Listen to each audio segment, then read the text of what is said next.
ભૂખ્યો બગલો એક બગલો હતો તેને ભૂખ લાગી હતી તે ખાવાનું ખાવા ગયો ખેતરમાં તેને એક કાકડી મળી કાકડી લઈને ખાવા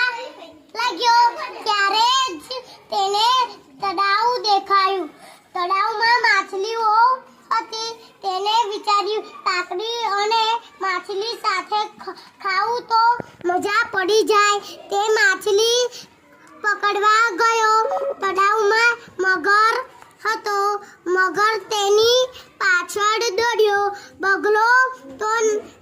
કાકડી લઈને ભાગ્યો બગલાને એક માટલું દેખાયું તેને